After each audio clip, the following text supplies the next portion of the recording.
السلام علیکم. Good to have you at Urdu audio books. حاضر خدمت ہے مہر النساء شاہ میر کا ناول بخت، ایپیسوڈ 29. قصر کبیر کو اگر اس صدی کا محل کہا جائے تو یہ کوئی مبالغہ آرائی نہیں ہوگی. 3 منزلہ شیشوں سے ڈھکی مغرور عمارت. اگر تمہیں اس شیشوں کے محل میں جانے کا موقع ملے تو تم ایک بھاری قدم بھی نہ اٹھاؤ. یہ محل اتنا نازک لگتا تھا، لیکن در حقیقت یہ نازک نہیں تھا. قصر کبیر گولائی میں بنی عمارت تھی اور اس کے گرد گولائی میں ہی ایک سخت شیشوں والی دیوار بنی تھی جس نے سارے قصر کے گرد پہرا بٹھا رکھا تھا.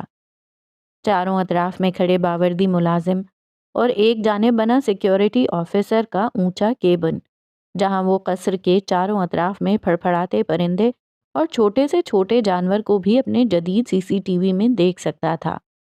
واو! قصر کبیر کے باہر کھڑے ان چاروں کے منہ سے بے اختیار ایک ہی لفظ نکلا تھا. پھر چاروں گڑبڑا کر سیدھے ہوئے، خفت سے ایک دوسرے کو دیکھا. ان کے چہروں پر ماسک لگا تھا. اسی وقت میڈونا باہر آئی. سیکیورٹی افسر ان کو دیکھتے نیچے اتر آیا. باوردی ملازم ان کے آس پاس کھڑے مشکوک نظروں سے انہیں دیکھ رہے تھے.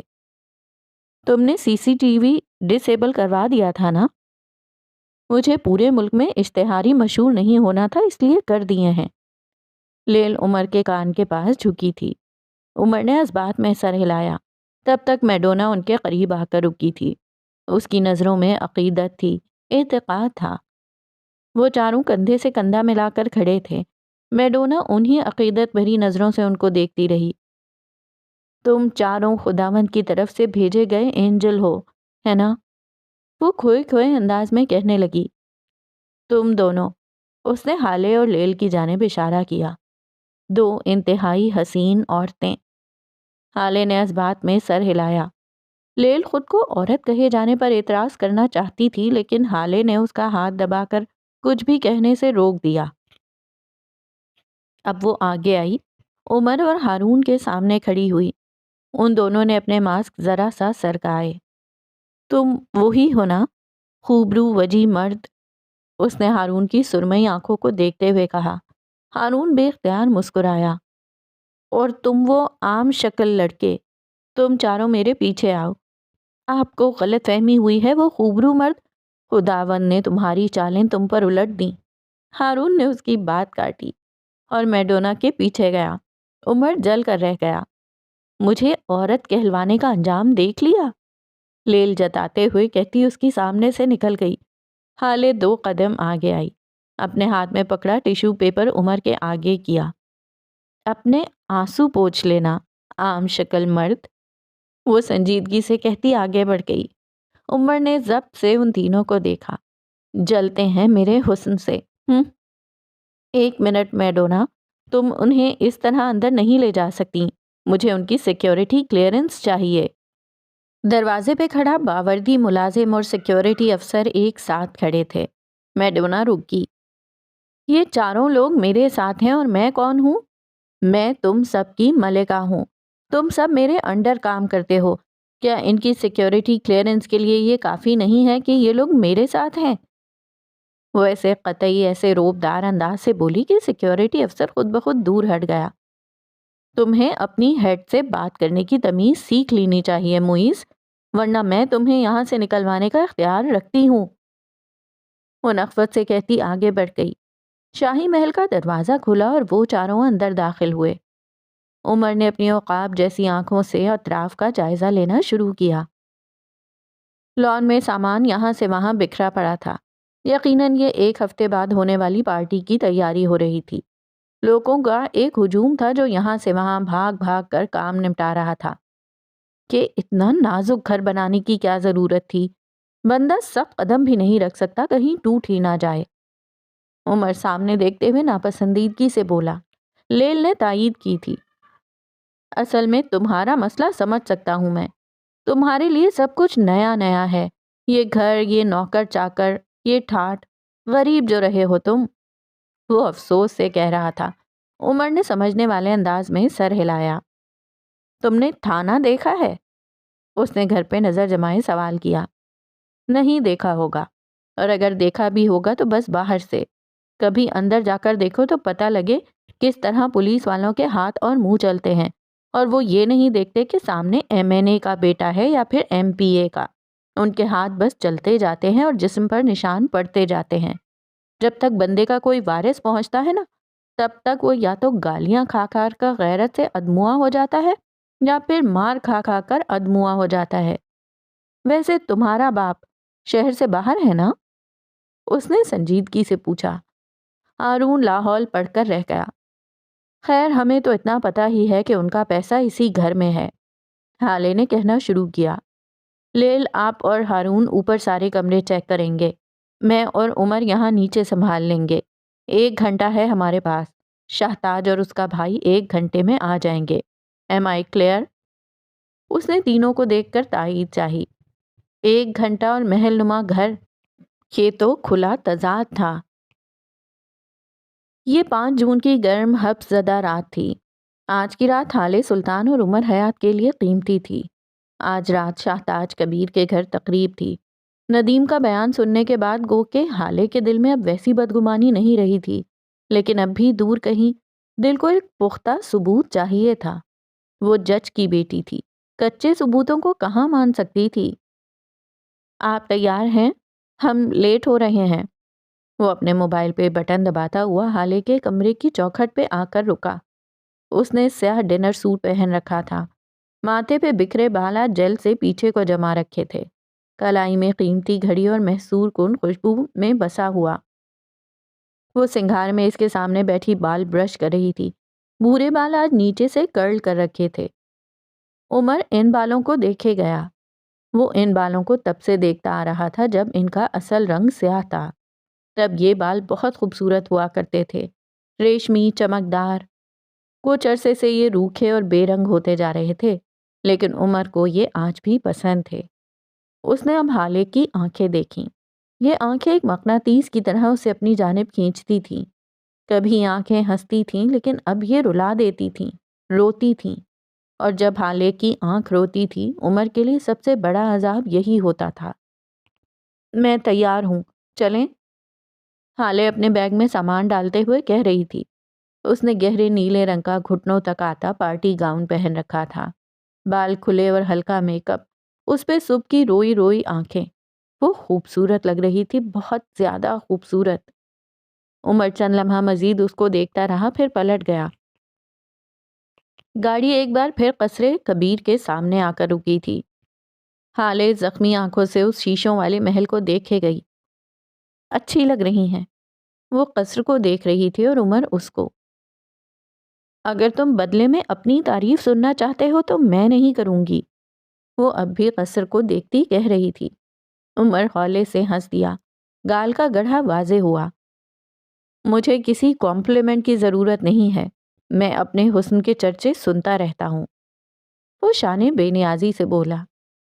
حالے نے اب بھی قصر سے نظر نہیں ہٹائی. کیا آپ اب بھی مجھ سے بدگمان ہیں؟ اب کے حالے نے گردن موڑی تھی. سچ کہوں یا جھوٹ؟ آپ کو جھوٹ بولنا نہیں آتا. آپ جب جھوٹ بولتی ہیں تو اپنی انگلیاں چٹکانے لگ جاتی ہیں. سو مجھ سے جھوٹ بولنے کی کوشش مت کیجیے گا. حالے چند لمحہ اس کو دیکھتی رہی، پھر ایک گہری سانس لی. مجھے تم پر یقین کرنے کے لیے ایک پختہ ثبوت چاہیے. ندیم کی گواہی میرے لیے کافی نہیں ہے. میں جج کی بیٹی ہوں، آدھے ادھورے ثبوت نہیں مان سکتی. مجھے موٹیو چاہیے، جو کہ اب تک صرف تمہارے معاملے میں ملا ہے. کوئی اور ایسا کیوں کرے گا؟ ہم 4 بار ملے، انتہائی مہذب انداز سے، اچھے ماحول میں. ان 4 ملاقاتوں میں آپ کو موٹیو کہاں نظر آیا؟ حالے چند ثانیہ اس کو دیکھتی رہی. ہم 5 بار ملے تھے عمر. کیا ہماری 5ویں ملاقات تم بھول گئے ہو؟ ہماری 5ویں ملاقات میں موٹیو تھا. وہ زور دے کر کہہ رہی تھی. منظر بدلا، وقت ذرا سا پیچھے گیا. حالے کے نکاح کے روز ان کی 5ویں ملاقات کی طرف. حالے سلطان کی گاڑی ان کے خاندانی جیولر کے شو روم کے باہر کھڑی تھی. اس کی ایک انگوٹھی ذرا ڈھیلی رہ گئی تھی اور اس نے اپنی شادی پہ یہی انگوٹھی پہننے کی ضد کر رکھی تھی. مہرماں اس کی ضد سے مجبور ہو کر یہاں آ گئی تھی. اس وقت وہ ڈرائیور کے ساتھ اندر تھی اور ہالے باہر اپنی گاڑی میں بیٹھی تھی، موبائل کو کان اور کندھے کے درمیان لگائے وہ کسی سے بات کر رہی تھی، پھر مسکرا کر کال کاٹی۔ دفتن اسے اپنے چہرے پر کسی کی شناسا نظروں کا ارتکاز محسوس ہوا۔ اس نے آنکھیں اٹھا کر سامنے دیکھا اور پھر جیسے ٹھہر سی گئی۔ وہ اسے آج 10 دن بعد دیکھ رہی تھی، 15 اپریل کے بعد 25 اپریل کو۔ وہ چند لمحے بغیر پلک جھپکے اس کو دیکھتی رہی اور پھر گاڑی کے شیشے کے پار سے اس کو دیکھتا رہا، یک ٹک پلک جھپکے بغیر۔ وہ کبھی بھی اس کے سامنے نظر نہیں جھکاتا تھا، وہ ہر دفعہ اس کی آنکھوں میں دیکھ کر بات کرتا تھا، لیکن نہ جانے کیوں کبھی اس کی نظر سے کوئی خوف آیا ہی نہیں تھا۔ اس کی نظر شفاف تھی۔ ہالے کی گود میں پڑا اس کا موبائل زوں زوں کرنے لگا تھا۔ اس نے چونک کر نظریں پھیری، گود میں پڑا اپنا موبائل دیکھا، پھر سامنے اپنے کان سے موبائل لگائے عمر حیات کو دیکھا۔ نہ جانے کیوں آج اس کی آنکھوں میں شیشے کے پار سے بھی کر بھی نظر آ رہا تھا۔ ہالے نے موبائل اٹھایا، کال اٹینڈ کر کے کان سے لگایا۔ ہیلو، وہ ایک محتاط سا ہیلو تھا۔ Happy birth day, mobile speaker میں اس کی گھمبیر آواز گونجی۔ وہ کسی کو بھی گھنٹوں خود کو سننے پر مجبور کر سکتا تھا۔ ہالے نے اعتراف کیا، تمہیں میرا فون نمبر کہاں سے ملا اور میری برتھ ڈے کے بارے میں کیسے معلوم ہوا؟ وہ حیران نہیں تھی، نہ جانے کیوں وہ اس کی پراسراریت پر حیران نہیں ہوا کرتی تھی۔ مجھے تو یہ بھی معلوم ہے کہ آج آپ کا نکاح ہے۔ کسی کے پروپوزل کا جواب دیے بغیر کسی اور سے شادی کرنا یہ کہیں سے مہذب حرکت نہیں ہے۔ وہ بات کرتے ہوئے آگے آیا تھا۔ اب وہ گاڑی کے سامنے والے شیشے کے سامنے نہیں تھا، اب وہ ہالے کی طرف کی کھڑکی کے پاس کھڑا تھا۔ شیشے کے پار بھی ہالے کو اس کی آنکھوں کے نیچے حلقے ظاہر ہوئے تھے۔ وہ کسی شاعر کا غمگین مژدہ لگ رہا تھا۔ میں نے اپنا جواب اسی دن دے دیا تھا اور میں نے آپ سے خود کو وقت دینے کا کہا تھا۔ آج اس واقعے کو 10 دن ہو گئے ہیں، میں 10 سال مزید انتظار کر سکتا ہوں۔ وہ چند لمحوں کے لیے رکا۔ ان دونوں کے درمیان بس گاڑی کا شیشہ تھا، لیکن کیا واقعی ان دونوں کے درمیان گاڑی کا شیشہ تھا؟ آپ سفیر سے شادی مت کریں پلیز، خود کو اور اس تعلق کو وقت دیں۔ پھر بھی اگر آپ کو لگے کہ آپ اسی سے شادی کرنا چاہتی ہیں تو کر لیجئے گا، لیکن اس وقت نہیں۔ وہ آپ کو ہرٹ کرے گا اور آپ ہرٹ ہوں گی تو مجھے بھی ہرٹ ہوگا۔ نہ جانے کیوں ہالے کو اس کی آواز بے بس لگی۔ تم میرے لیے اتنے فکر مند کیوں ہو؟ میں کوئی 10 سال کی بچی نہیں ہوں۔ آپ اس رات میرے لیے فکر مند کیوں تھیں؟ وہ ترکی بترکی بولا۔ چند پلوں کے لیے ہالے کو کچھ سمجھ میں نہیں آیا۔ تم تکلیف میں تھے اور میں تمہیں اس طرح نہیں دیکھ سکی تھی، اور بھلا کیا وجہ ہو سکتی ہے؟ ہالے نے اس سے زیادہ خود کو تسلی دی تھی۔ جس طرح آپ اس دن میری مدد کرنے سے خود کو روک نہیں سکیں، اسی طرح میں آپ کی فکر کرنے سے خود کو روک نہیں سکتا۔ مہرماں اور ڈرائیور سامنے سے آ رہے تھے۔ تم آخر چاہتے کیا ہو؟ وہ بے بس ہوئی۔ عمر نے شیشے کے پار اس کا حسین چہرہ دیکھا۔ اس شادی کو روکنا، کاش میں اس شادی کو روک سکتا۔ میں نے اللہ سے کبھی کچھ نہیں مانگا، لیکن آج مانگنا چاہ رہا ہوں۔ آج میں اللہ سے اس شادی کا نہ ہونا مانگتا ہوں۔ وہ کہہ کر رکا نہیں، موبائل کان سے ہٹایا اور لمبے لمبے ڈگ بھرتا چلا گیا۔ ہالے بس خالی خالی نظروں سے اس کو جاتا دیکھتی رہی۔ لیکن میں اسی وقت وہاں سے چلا گیا تھا۔ اس نے کچھ کہنا چاہا جب ہالے نے اس کی بات کاٹی۔ ہمیں بحث نہیں کرنی چاہیے، اندر ہماری زیادہ ضرورت ہے۔ وہ بول کر گاڑی کا دروازہ کھولنے لگی۔ عمر گہری سانس بھر کر رہ گیا۔ یہ پہن لیں۔ عمر کی آواز پر اس کا ہاتھ رک گیا۔ اس نے عمر کے ہاتھ کی طرف دیکھا، پھر اس کے پاس ایک انگلی جتنی موٹی ہیروں کی چین کی طرف، اور اسی چین کے ساتھ 2 چھوٹے چھوٹے ٹاپس بھی تھے۔ ہالے کا دل دھک سے رہ گیا۔ یہ وہی سیٹ تھا جو اس نے مدحت کو دیا تھا۔ نہیں، یہ اس سیٹ کا ساتھی نہیں تھا، یہ وہی تھا۔ یہ کہاں سے ملا؟ کیسے ملا؟ وہ مارے حیرت کے بس اتنا ہی کہہ سکی۔ عمر حیات اتنا بغیرت نہیں ہوا کہ اس کی بیوی کو اپنے کسی بھی کام کے لیے اپنا زیور بیچنا پڑے۔ میں نے آپ کی بات سن لی تھی اور آپ کے موبائل سے مدحت کا نمبر بھی لے لیا تھا۔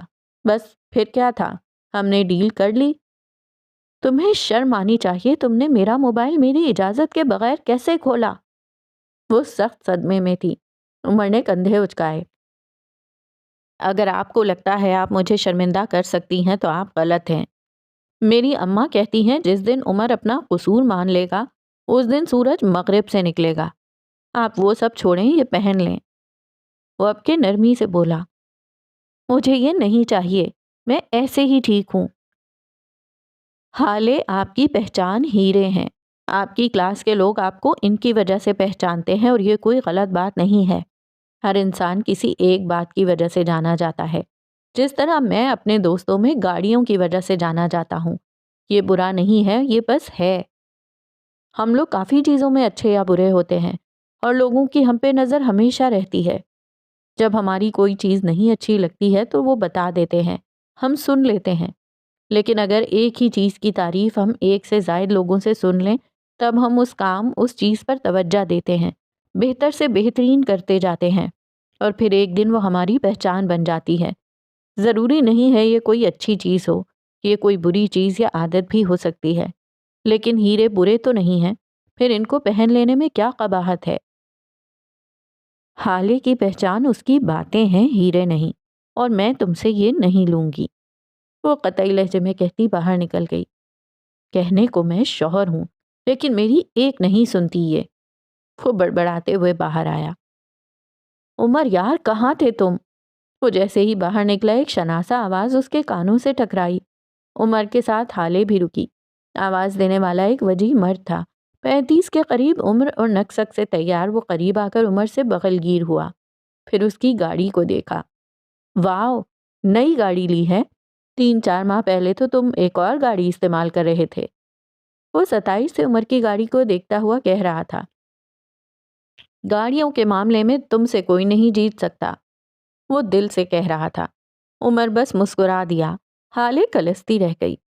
وہ دونوں آگے بڑھائے، دروازے پہ کارڈ دکھایا۔ عثمان یعنی عمر کا ڈرائیور دروازے پہ اپنے مالکین کا کارڈ دکھا رہا تھا۔ حالے کی آنکھوں کے آگے منظر بدلا تھا۔ سیاہ کف شرٹ والا مرد اور ڈھیلے جوڑے والی لڑکی سارا گھر چھان چکے تھے، لیکن ان کو اپنے کام کی کوئی چیز نہ ملی۔ دفتن عمر رکا، اس کی نظر ڈرائنگ روم میں میز پر رکھے کارڈز پر پڑی۔ اس نے مڑ کر حالے کو دیکھا۔ کیا آپ نے کبھی کسی دعوت میں خود کو خود انوائٹ کیا ہے؟ میں نے اپنی زندگی میں اس سے زیادہ 3rd کلاس حرکت کبھی نہیں کی، وہ صدمے سے بولی تھی۔ عمر چند قدم آگے آ گیا، بغیر لکھے کارڈز میں سے ایک کارڈ اٹھایا، اس پہ کچھ لکھا اور واپس حالے تک آیا۔ آپ انوائٹڈ ہیں مسز حیات۔ ایلیٹ کلاس کی مغرور لڑکی نے بے اختیار نزاکت سے جھرجھری لیتے ہوئے کارڈ کا کونا پکڑ لیا، ایسے جیسے کوئی کچرے میں پھینکنے والا شاپر پکڑتا ہے۔ منظر تحلیل ہوا۔ وہ اب اس قصر کے دروازے پہ کھڑی تھی۔ عمر اس کے ساتھ کھڑا تھا۔ ان دونوں کو اندر جانے کی اجازت تھی۔ وہ عمر کے ساتھ چلتی اندر داخل ہوئی۔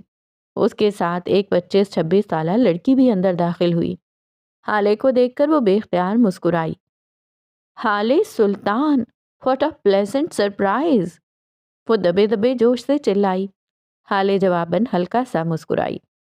یہ امیروں کی پارٹی تھی، یہاں اسے ایسے ہی لوگ ملیں گے جو اس کے باپ کو جانتے ہوں گے، جو اسے جانتے ہوں گے، جو اس کی فیملی کو جانتے ہوں گے۔ وہ ایک عمر اس سوسائٹی میں موو کرتی رہی تھی، اتنا تو بنتا تھا۔ وہ لڑکی آگے آئی، نزاکت سے حالے کے گال سے گال ٹکرائے، پھر اسی نزاکت سے پیچھے ہوئی۔ تمہیں اتنا عرصہ بعد دیکھا ہے، یقین مانو میں بہت خوش ہوں، وہ ہاتھ ہلا ہلا کر کہہ رہی تھی۔ بٹ ویٹ حالے سلطان، وداؤٹ ڈائمنڈز؟ یہ میں کیا دیکھ رہی ہوں؟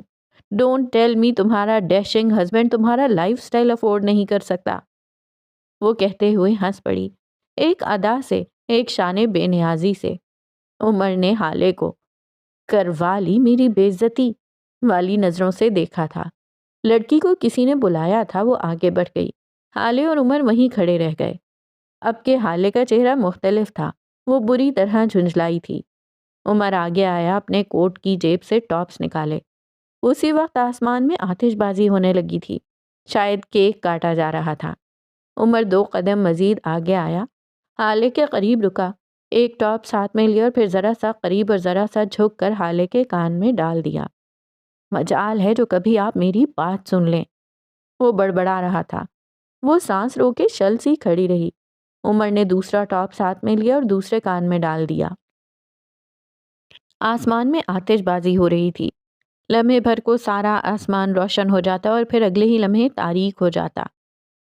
کہا بھی تھا آپ کو پہن لیں، لیکن نہیں، عمر کی بات آپ سنتی کہاں ہیں؟ وہ اب اس کے ہاتھ کو اوپر کر کے اس کی کلائی میں نازک سا بریسلٹ پہنا رہا تھا۔ وہ اپنے کام میں اتنا مصروف تھا کہ ہالے کی عجیب سی نظروں کو دیکھ بھی نہ سکا۔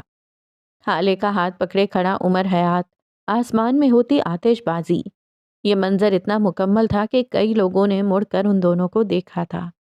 کئی لوگوں نے آسمان پر ہوتی آتش بازی کو چھوڑ کر ان دونوں کو دیکھا تھا۔ یکدم ہالے نے اپنا ہاتھ کھینچ لیا۔ اس کا چہرہ دہک رہا تھا۔ مجھ سے دور رہا کرو عمر حیات، وہ دبا دبا قرائی۔ تمہیں کوئی حق نہیں ہے کہ تم میرے قریب رہو۔ میری بات آئندہ یاد رکھنا، مجھ سے دور رہنا۔ وہ سختی سے کہہ کر آگے بڑھ گئی۔ لمحوں کی فسوں خیزی ٹوٹ گئی تھی۔ عمر کو بے اختیار شرمندگی ہوئی۔ اس نے کیا سوچ کر یہ حرکت کی؟ یہ کیا کر رہے تھے تم؟ لعنت ہو تم پر۔ اس نے خود کو ٹپٹا، پھر سر جھٹکتا ہالے کے پیچھے گیا۔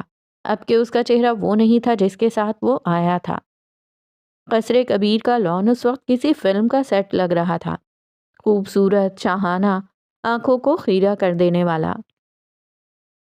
سارے لان میں ذرا ذرا سے فاصلے پر شاہانہ میزیں سجی تھیں، سیاہ ماربل کی لمبی میزیں۔ جو لوگ ان میزوں کے گرد کھڑے تھے یہ میزیں ان کے سینوں تک آتی تھیں۔ عمر اور ہالے بھی ایسی ہی ایک میز کے گرد کھڑے آگے کا پلان ڈسکس کر رہے تھے۔ تھوڑی تھوڑی دیر بعد کوئی نہ کوئی عورت یا مرد آتا، ہالے سے بات کرتا، میراث سلطان کا افسوس کرتا، شادی کی مبارک دیتا اور آگے بڑھ جاتا۔ اس وقت بھی ایک خوبصورت اسمارٹ سی عورت، جس کی عمر یقیناً کافی زیادہ تھی لیکن اس نے خود کو فٹ رکھا ہوا تھا، سنہری لمبی میکسی، سیاہ بالوں کا اونچا جوڑا اور لبوں پر سرخ لپسٹک، وہ کسی ٹرکش ڈرامے کی فتنہ عورت لگ رہی تھی۔ وہ ہالے کے قریب آئی، گال اس کے گالوں سے ٹکرائے۔ ہالے جبرن مسکراتی رہی۔ وہ مل کر الگ ہوئی تو اس کی نظر ہالے کے گلے میں موجود چین پر پڑی۔ ماننا پڑے گا ہالے، تم آج اس پارٹی کی سب سے حسین عورت لگ رہی ہو۔ تمہارے ڈائمنڈز، ہالے یہ کتنے خوبصورت ہیں۔ ہالے بس مسکراتی رہی۔ اس عورت کو یہاں کھڑے دیکھ دو اور عورتیں اور 3 مرد ادھر کی جانب لپکے تھے۔ ہالے جانتی تھی وہ یہاں کیوں آ رہے ہیں۔ ہر کوئی جانتا تھا۔ زرین مالک جس کسی پارٹی میں جاتی ہیں وہاں کسی نہ کسی کا کوئی نہ کوئی عیب ضرور پکڑ لیتی ہیں، پھر یا تو اس بارے میں گوسپ ہوتی ہے یا پھر مذاق اڑتا ہے، اور آج اس محفل میں انہوں نے ہالے کو چنا تھا۔ ویسے ایک بات تو کہنی پڑے گی، آج تمہارے ہسبینڈ کو دیکھ کر یقین آ ہی گیا، یہ واقعی ایسا مرد ہے جس کے لیے گھر سے بھاگا جائے۔ بس میری قدر نہیں ہے، وہ دل میں بولا۔ اس نے کچھ کہنا چاہا پھر چپ کر گیا۔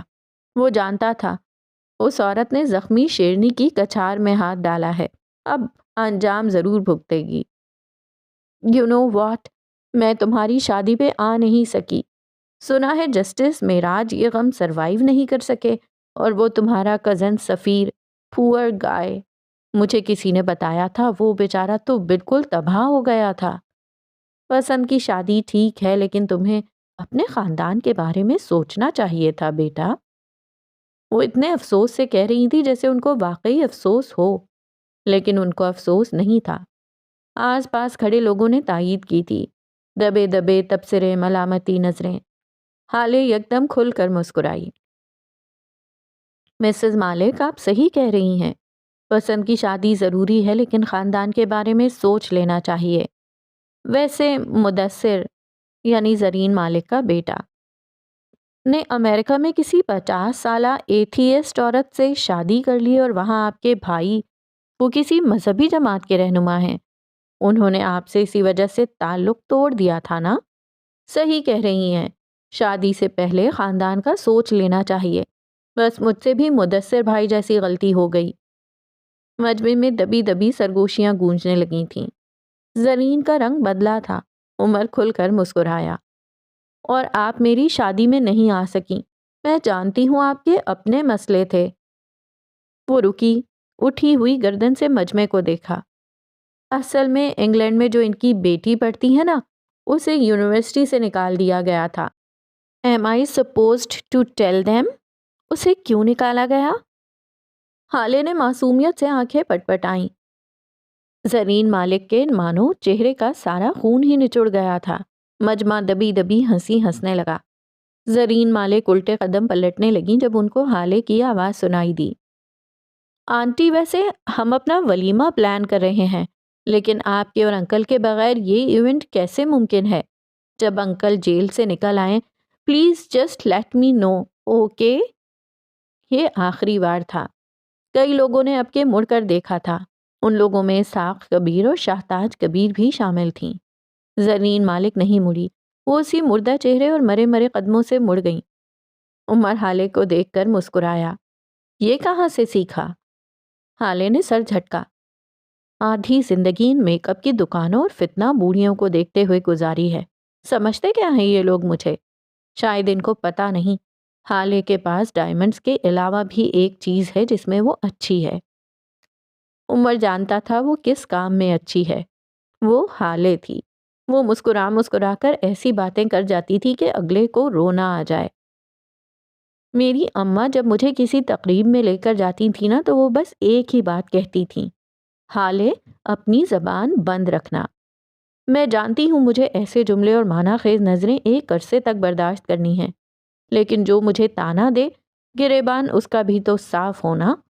نالی کے کیڑے گلی کی صفائی کی بات کریں گے تو برا تو لگے گا۔ اس نے ایک ادا سے بالوں کو پیچھے کیا تھا۔ ایلیٹ کلاس کی مغرور لڑکی۔ عمر حولے سے بڑبڑایا، یہ لڑکی یہ یہاں کیا کر رہی ہے؟ تاج اسحاق کبیر دبا دبا غرائے تھے۔ شہتاج نے ان کا بازو دبایا۔ میں دیکھ لوں گی، آپ اندر جائیں اور اپنی دوا لیں۔ اپنی بیٹی کی موت کے بعد وہ ہائی بلڈ پریشر کے مریض ہو گئے تھے، لیکن اس کو بلایا کس نے؟ وہ اب سخت ہوتے جا رہے تھے۔ بھائی میں کہہ رہی ہوں نا، آپ اندر جائیں، شہتاج دیکھ لے گی۔ شہتاج نے ایک مان سے کہا۔ اسحاق ایک دو لمحہ اسے دیکھتے رہے، پھر پلٹ گئے۔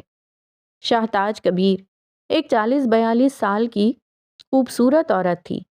گورا رنگ، لمبے سیاہ بال، اٹھی ہوئی ناک اور سب سے زیادہ خوبصورت اس کی آنکھیں تھیں، بھوری حسین آنکھیں۔ کیا تمہیں بھوری آنکھوں سے کچھ یاد آیا؟ آج اس نے سب ساڑی پہن رکھی تھی، ہاف بلاؤز، بازو ندارت، سرخ لپسٹک سے سجے اس کے ہونٹ، گردن انگلیوں میں پہنے قیمتی یونیک ڈائمنڈ زدہ، خوبصورت لگ رہی تھی۔ قدم قدم چلتی وہ حالے اور عمر کی میز کے قریب آ کر رکی۔ حالے معراج سلطان، میرا نہیں خیال کہ میری انوائٹ لسٹ میں آپ کا یا آپ کے شوہر کا نام شامل تھا۔ وہ مسکرا کر کہہ رہی تھی۔ اطراف میں کھڑے لوگ ان کو دیکھ رہے تھے۔ یہ وہی لڑکی تھی جس کے باپ نے اسحاق کبیر کی اکلوتی اولاد کو سزائے موت سنائی تھی۔ کہ میرے ساتھ ہیں، میں تو انوائٹڈ ہوں نا۔ ایک دم ایک شناسہ آواز پہ شہتاج مڑی تھی۔ سرمئی ڈنر سوٹ میں ملبوس ہارون شاہد ان کے عین عقب میں کھڑا تھا۔ اس کے ساتھ ایک سانولے چہرے والی لڑکی بھی تھی، سرخ پلین ساڑی جس کے بازو کوہنیوں تک آتے تھے، کانوں میں ڈائمنڈ ایئر رنگز، چھوٹے بالوں کا جوڑا بنائے ہلکے سے میک اپ میں آج وہ حسین سے زیادہ حسین لگ رہی تھی۔ شہتاج جبرن مسکرائیں۔ آپ نے میرے کارڈ پہ بمِ اہل و عیال لکھا تھا۔ حالے سلطان میری کزن ہیں اور عمر حیات ان کے شوہر۔ یہ میری فیملی ہوئے، کیا میں اپنی فیملی کو ساتھ نہیں لا سکتا؟ وہ شہتاج کی آنکھوں میں دیکھتے ہوئے ایسی سنجیدگی سے کہہ رہا تھا کہ ان دونوں نے رک کر ہارون کو دیکھا۔ ٹھیک ہے، اگر آپ کو پرانی دشمنی نبھانی ہے تو پھر نئی دوستی کو بھی بھول جائیں۔ میں اپنے پپا سے بات کر لیتا ہوں۔ چلو عمر، حالے، ہم جا رہے ہیں۔ شہتاج کو کچھ نہ بولتے دیکھ ہارون بول پڑا۔ ہارون بیٹے، کام ڈاؤن، تمہارے ڈیڈ آؤٹ آف سٹی ہیں، کیوں ان کو ڈسٹرب کر رہے ہو؟ یہ تمہارا گھر ہے، چاہے تم سارا شہر لے آؤ، شہتاج آنٹی کچھ نہیں کہیں گی، اوکے؟ وہ نرمی اور محبت سے کہتی آگے آئی۔ ہارون شاہد کے باپ کے ساتھ اس کے 1000 کام تھے۔ وہ اس تعلق کو خراب نہیں کر سکتی تھیں۔ ویسے میں اکیلی ان بورنگ مہمانوں سے ملتے ملتے تھک گئی ہوں، کیا تم مجھے کچھ دیر کے لیے کمپنی دو گے؟ یقین مانو میں تمہیں بور نہیں کروں گی۔ وہ آگے آئی، ہارون کے بازو میں اپنا بازو ڈالا، مسکارے لدی آنکھوں سے اسے دیکھا۔ ہارون شور کہتے ہوئے اس کے ساتھ آگے بڑھ گیا۔ ہالے کچھ کہنے لگی تھی جب اسے اپنے پیر پر کچھ محسوس ہوا۔ اس نے بدک کر دور ہٹنا چاہا لیکن پھر رک گئی۔ وہ گھاس تھی۔ کیا ہوا؟ کیا پھر سے آ گیا وہ؟ عمر ہالے کے کان کے پاس جھکا۔ عمر مسکرا رہا تھا جبکہ ہالے کلس کر رہ گئی۔ منظر تبدیل ہو گیا۔ وہ دونوں پھر سے ایک ہفتہ پہلے کی شام میں داخل ہو گئے۔ کیا تم دونوں کو کچھ ملا؟ ہارون نے عمر کو دیکھتے ہوئے پوچھا۔ پورا گھر چھان مار لیا، مجال ہے جو کوئی ثبوت ملا ہو، لیل کوفت سے کہہ رہی تھی۔ مس لیل، وہ اوپر والا کمرہ رہ گیا ہے، ہمیں وہاں چیک کرنا چاہیے تھا۔ آپ سے یہ آپ کیا لگا رکھی ہے؟ تم سے 1-2 سال تو چھوٹی ہی ہوں میں۔ عمر کیا ہے تمہاری؟ وہ تب ہی تو گئی تھی۔ میں 24 سال کا ہوں، اور آپ؟ لیل نے خفت سے گردن موڑی۔ میں 25 کی ہوں۔ اس نے جیسے خود کو یقین دلایا۔ لیل، عمر نے تنبیہی انداز میں اسے پکارا۔ اچھا ٹھیک ہے، 26 کی ہوں، مان لیا۔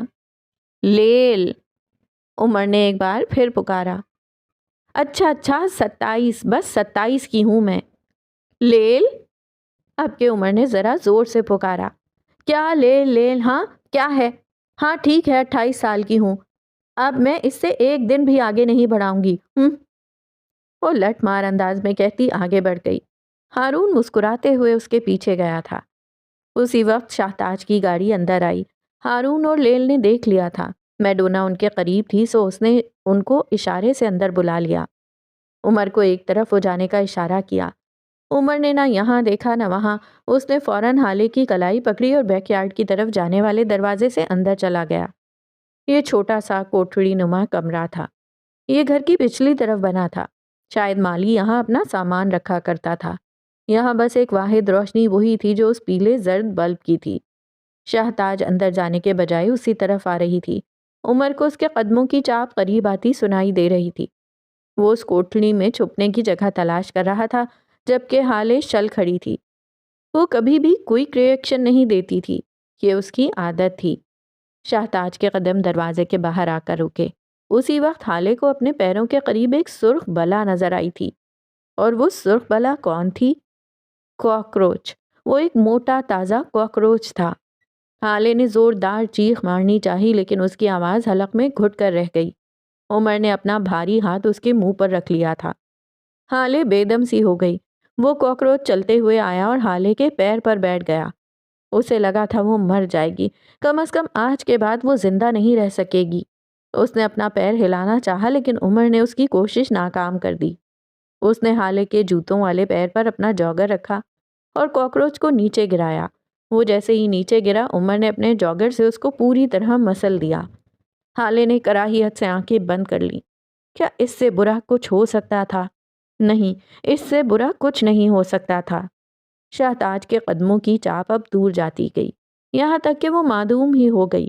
عمر نے ہالے کے چہرے سے ہاتھ ہٹا لیا۔ وہ اب بھی شل تھی۔ مجھے نہیں پتا تھا آپ کاکروچ سے ڈرتی ہوں گی، عمر افسوس سے کہہ رہا تھا۔ ہالے نے ساکت نظروں سے اس کو دیکھا اور گردن کڑا لی۔ میں ڈرتی نہیں ہوں، مجھے بس اس سے کراہیت آتی ہے۔ کیا تمہیں نہیں آتی؟ وہ چہرے پر ہاتھ پھیرتی بمشکل بول سکی۔ نہیں، مجھے کیوں کراہیت آئے گی؟ ہم دونوں تو بچپن کے دوست ہیں، اسکول میں لنچ شیئر کرتے رہے ہیں، ون ڈش پارٹی کرتے رہے ہیں۔ سارے کاکروچ میرے جگری دوست ہی تو ہیں، وہ جل کر کہہ رہا تھا۔ پھر یکدم رکا۔ اس کی نظر ایک کدال پر پڑی تھی۔ اس پہ گھاس اور گیلی مٹی لگی تھی، لیکن گھر کا لان تو وہ پورا کا پورا چھان مار آیا تھا۔ وہاں تو کھدائی کے کوئی آثار نہیں تھے۔ اور یہ کمرہ گھر کے لان سے کافی دور تھا۔ کیا مالی روز اتنی دور یہ کدال لینے آتا ہوگا؟ شاید وہ یہ کدال پچھلے لان میں استعمال کرتا ہو۔ لیکن ایک منٹ، پچھلے لان میں تو ماہی کی قبر بنی تھی، وہاں ان سب چیزوں کی کیا ضرورت؟ اس کے ذہن میں یکدم کچھ کلک ہوا تھا۔ عمر مسکرایا تھا، وہی مخصوص مسکراہٹ جو کسی کو تباہ کرتے وقت وہ اپنے لبوں پر سجا لیتا تھا۔ عمر حیات، کتنے عرصے بعد نظر آئے ہو تم، کیسے ہو؟ عمر اس آواز پہ واپس حال میں آیا تھا۔ اس کے سامنے کوئی 27-28 سالہ مرد کھڑا تھا، بھورے ڈنر سوٹ میں ملبوس، مناسب نقوش والا مرد۔ عمر نے ہاتھ کا پنجہ اس سے ملایا۔ عمر چند منٹ اس سے بات کرتا رہا، حالے کا تعارف کروایا۔ بالآخر وہ مرد مدعے پر آیا۔ یار، میں نئی گاڑی خریدنا چاہ رہا ہوں، لیکن ظاہر ہے تم سے مشورہ کیے بغیر کیسے خرید سکتا ہوں؟ تم بتاؤ کیا خریدوں؟ ویسے میری پچھلی گاڑی کو میں 4 بار ٹھیک کروا چکا ہوں، سمجھ نہیں آ رہی اس کے لاک کے ساتھ مسئلہ کیا ہے، تم ایک بار دیکھ لو گے پلیز؟ وہ عمر کا کالج فیلو تھا۔ حالے نے اس کی تصاویر عمر کے گھر پر دیکھ رکھی تھیں، لیکن وہ ایک جگہ اٹک کر رہ گئی، گاڑی کا لاک۔ عمر اب اس آدمی سے کچھ کہہ رہا تھا، لیکن حالے نہیں سن رہی تھی، وہ کچھ اور سن رہی تھی۔ شہتاج اندر اپنے کمرے میں جا چکی تھی۔ میڈونا نے ان چاروں کو ایونٹ آرگنائزرز کے طور پر سارے اسٹاف سے متعارف کروایا تھا۔ چونکہ ان کے چہروں پر ماسک تھے تو انہیں کوئی پہچان نہیں سکا۔ اب وہ ان چاروں کو باہر تک چھوڑنے آئی تھی۔ اس کے انداز میں اگر کچھ تھا تو بس عقیدت تھی۔ وہ چاروں گاڑی میں بیٹھ کر ابھی ذرا آگے گئے ہی تھے کہ دفتن عمر کو کچھ یاد آیا۔ میں اپنا موبائل وہیں بھول آیا ہوں، شٹ، وہ جھنجھلاہٹ سے بولا۔ گاڑی ایک طرف روک دی، وہ ابھی گھر سے زیادہ دور نہیں گئے تھے۔ میں واپس جا رہا ہوں، 10 منٹ تک واپس آ جاؤں گا۔ ہارون، تم میرے ساتھ آؤ، وہ گاڑی سے نکلتے ہوئے بولا۔ ہارون اس کے ساتھ باہر آ گیا تھا۔ حالے اپنے موبائل پہ ٹائپنگ کر رہی تھی، اس نے سر نہیں اٹھایا۔ عمر گاڑی کے شیشے پہ جھکا۔ حالے، میں تھوڑی دیر تک آ جاؤں گا، اوکے؟